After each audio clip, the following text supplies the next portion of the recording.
Okay, coming to you from my garage. I want to show you the supplies that I set up for a garage clear out. So this is not for the organizing step yet. This is just for clearing. So here are the supplies that I set out for myself.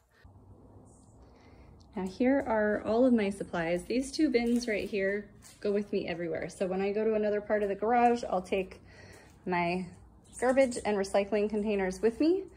And then when they get full, my big garbage and recycling are set up just outside my garage where I can dump things into them. And then I have all different size containers, bins, ones that aren't too big, that I can put all the different categories into. These are not going to be their final resting places.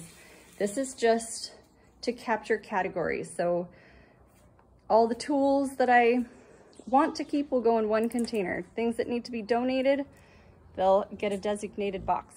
This will probably be my donate section because I don't actually want the bin. So actually I'll need to throw that away because it has a hole, not for donation. Then there are trash bags. I like to have gallon Ziploc bags. I like to have rags. And I have my water, just plain old water. Nuts and seeds for protein energy that will keep me going. And this is a hazardous waste container. So this is where I collect all my, wet paint, technology that's just done, and other hazardous waste materials.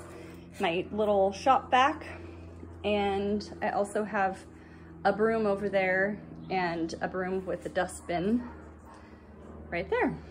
So those are the supplies that I have ready for my garage clear out, and you can see I pulled my car out and I have lots of space out there to put big categories. I can create zones. So things that I pull out of my garage, I can create a big zone. So stuff that I want to keep. So say I have a bunch of kids toys, can all go create its own little zone out there.